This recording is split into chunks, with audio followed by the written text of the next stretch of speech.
Hey there guys, welcome back to another video. I had a lot of things I wanted to share. Well, a lot of things, something that I've been thinking about actually for the last 6 months, if you will. What I wanted to talk about was serving to get high. And that's something that I've mentioned a lot actually in my past videos. But I kind of had a new way of expressing it. I had some scripture to back it up. I remember reading over this scripture in the past, and I had the idea formed, and then it's like, oh, I actually have the scripture now, and I know where it's at. So I'll go ahead and make the video again. This is basically talking about serving to get high. Yeah, as weird as that statement might be, I think it's very true, and it's very much more prominent than we think it is. I apologize for the kind of blurry video. It's because I lack some lighting, and it's not working very well. Normally when I shoot video, it's daytime and there's sunlight coming in through the window, but it's nighttime, and I just got back from Springfield all day. These thoughts were running through my head the entire time, and I jotted down all my notes on my phone, on my Gmail, and I was like, okay, I think I got this figured out now. I'm really excited about this, so go ahead and bear with me here. So let me go through my notes here.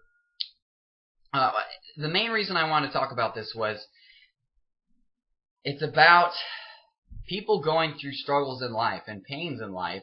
And I think people ask the question, why am I struggling so much in my Christian life? And I put quotations. I shouldn't put quotations.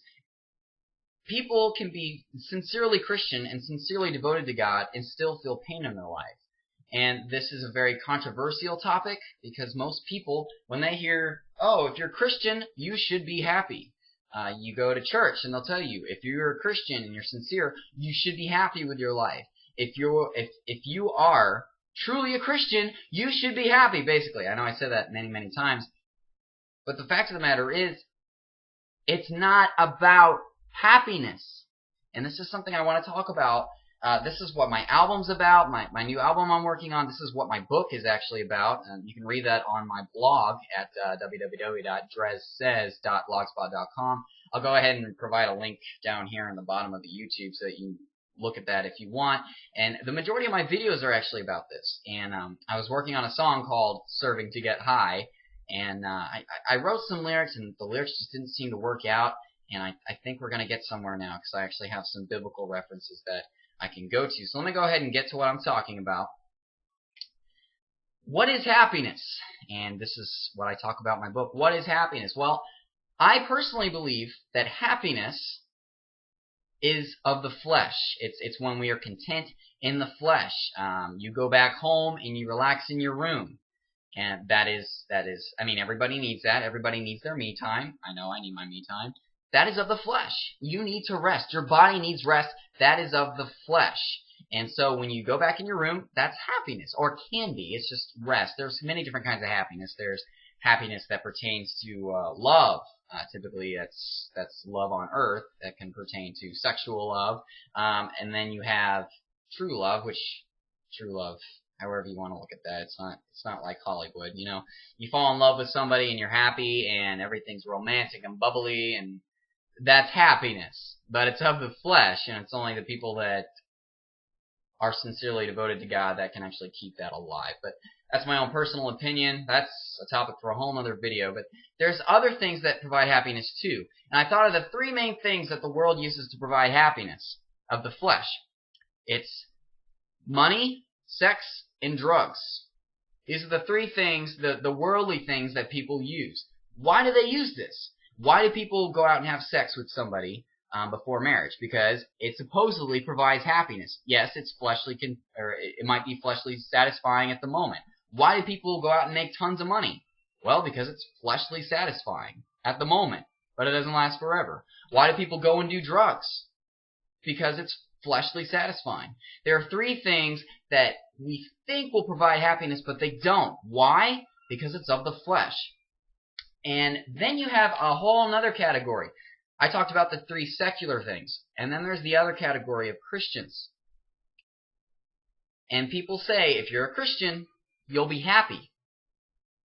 Okay, this might be true, but it's not always the case. What is happiness and what is joy are the things that I want to talk about. And I think a lot of times we do Christian things for fleshly contentment and happiness. And you're thinking, say what? Say what? No, really. Some people when they go to church, they might get a good feeling of, oh, I did something good. Oh, look, I went to church. Oh, I talked to people about God. Oh, I might have helped this person when I talked to him for 5 minutes. That's a fleshly feeling. It can be joyous, but a lot of it has to do with feeling good about yourself. Look at me. I wrote Christian rap music there for a while.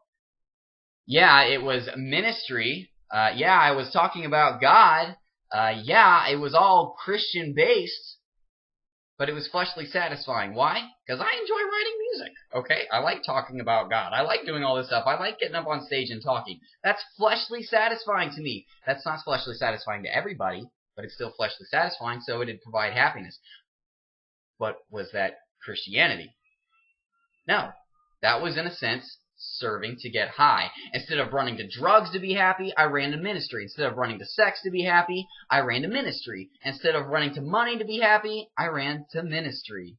And that had to do with hip-hop. I like hip-hop, okay? It's the best genre in the world, I think. But anyway, it's of the flesh. Even though it had God's name tacked on it, it was still of the flesh. So that was happiness. If you want to hear more of my opinion, this is kind of just the surfaced idea of what happiness is. My own definition of what happiness is contentment in the flesh. How did I say it? Fleshly oriented contentment is how I like to look at it. Then you have this whole other thing called joy. Well, what is joy? I personally believe that joy is a faith-oriented contentment. What do I mean when I say that? I think it has to do with belief. Your belief system. What do you believe in? So it doesn't matter if your flesh isn't happy. It doesn't matter if you're not. It doesn't matter if you're high or not. It doesn't matter if you're content with your fleshly lifestyle. You can still have joy, and that is of the Spirit. So happiness, I believe, pertains to the flesh, while joy pertains to the Spirit. So let me go ahead and provide some scripture here. I'm looking at my notes right now. Okay, I believe happiness should not be our pursuit. We shouldn't be striving for happiness, and I think this is a huge problem. Not only for a lot of Christians, but even myself. I find myself pursuing happiness even while I'm pursuing God. It's like I use God. It's like, oh, well, I'm not making tons of money for myself. I'm not going out and having sex, and I'm not doing drugs. So I'm still serving God in my ministry, but I'm still pursuing happiness. And I think we do this a lot, and we don't even realize that we're still pursuing these things for ourselves, for our own fleshly satisfaction. I don't believe happiness should be our pursuit. And you go to church, and people a lot of times go to church, or they'll read their Bible, or they'll talk to Christian groups because they want to be happy, and they want to fill that void in their life. But the thing is, God didn't promise to fill the void of the flesh.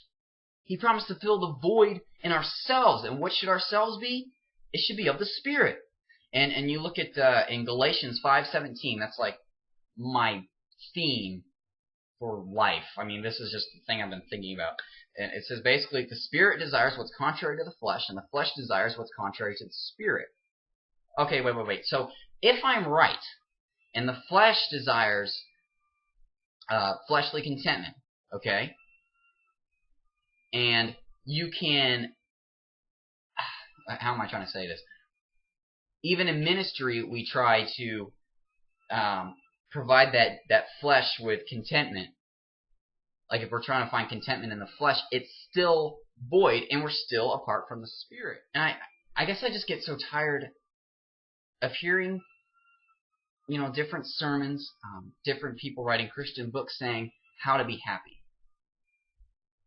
Maybe the pursuit of Christianity shouldn't be about being happy. It should be about serving God. And we don't even think about that. I don't know. I could go on and on and on about that. I personally believe that pursuing happiness will fail. Whether we are pursuing that happiness in worldly things like drugs and money, or even if we're pursuing happiness in ministry, it's never going to work, even if we have God's name tacked onto everything. Even if we are singing Christian rap songs, that's not going to provide happiness. The only thing that can provide contentment is being joyful in the Spirit and doing only what the Spirit wants and being led by the Spirit and only the Spirit. It doesn't matter if we're doing all these Christian things. I know I'm saying a lot of this over and over again, but I'm just excited about it. So another thing I said, joy is not concerned with the flesh. It does not do what it wants. And I had some scripture here, and I wanted to read. So, okay, and then you might want to wonder, what provides joy then? You know, what is living by the Spirit? And the scripture says it, like over and over again. Jesus says it. You know, you look in Matthew, Mark, Luke, and John. He says it over and over again. It's only in the love.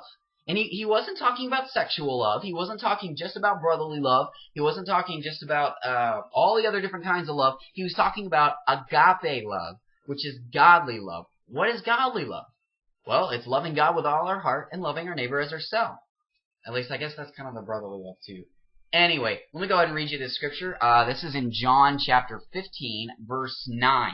It says, "As the Father has loved me, so have I loved you. Now remain in my love. If you keep my commands, you will remain in my love, just as I have kept my Father's commands and remain in his love." It's all about love, okay? And Jesus is saying this. It's love, love, love, love, love, over and over again. Let me go on verse 11. "I've told you this so that my joy may be in you and that your joy may be complete. My command is this: love each other as I have loved you. Greater love has no one than this, than someone who lays down one's life for his friends. You are my friends. If you do what I command, I no longer call you servants, because a servant does not know his master's business. Instead, I have called you as friends. For everything that I learned from my Father I have made known to you. You did not choose me, but I chose you and appointed you so that you may go and bear fruit, fruit that will last, and so that whatever you ask in my name the Father will give you. This is my command: love each other." So love each other. That's joy right there. And what is love? That's of the Spirit. That is contentment. That is joy. It's all in the love. So it's not in trying to find happiness. Jesus didn't talk about happiness. He talked about joy. Okay? And I think people confuse that word with one another, and this is what my book is about. Happiness and joy are not the same thing. I know the English language just kind of blew everything out of proportion. America blew everything out of proportion. American churches blew everything out of proportion. You look at churches in other countries, they're going through a lot. I mean, people are trying to kill them. People are like torturing them because they're Christians. Do you think they're like really happy? You know, do you think they're like going home completely content? It's like, you know, reading their Bible. Oh, every life is just so chill. I'm going to go back to work tomorrow and make tons of money. No, they weren't thinking about that. They were thinking God is going to provide our food. God is going to provide us with protection as long as He wills it. But currently, I'm joyful in believing in Him and knowing He is God. That's of joy, and that's contentment. And I think that's pretty awesome if you think about that. Go read the Jesus Freak books by DC Talk. DC Talk put them together. It's a book about the martyrs, and that really helps you see the contrast between happiness and joy. So if you ever get in a conversation with somebody and they're like, well, you need to find happiness in God. God is the only one you'll find happiness in. No, it's not about happiness. It's about joy and contentment. And I'll tell you what, joy and contentment is so much stronger than happiness. Happiness is short-lived. I know getting up on stage and singing a Christian rap song is short-lived. Yeah, it gets you high there for a while. It's pretty exciting. It's thrilling. It's kind of just like a short roller coaster, and it doesn't last forever. I think that goes for everything. Drugs, money, sex, Christian rap songs, Christian performances, Christian everything, even Christian sermons. It might be fulfilling to the flesh, but that's not happiness. Joy is love. Anyway, I'm done talking, and my computer, I think, is about to blow up. It's like overheating. Yeah, it's getting really hot. I need to get another computer. I need to buy a MacBook, and that's what they were telling me. I went to Guitar Center today at Springfield, and they're like, I was telling them, I was like, I need a turntable, but I can't hook my computer up to it because it's not reliable. I don't want to get up on stage and my computer breaks. They're like, oh, you need a Mac. I was like, yeah, I know I need a Mac, but those things are expensive. I can't afford that. But anyway, I'll stop talking about myself. Anyway, I hope you guys have a great day. Thanks for listening, and have a great night.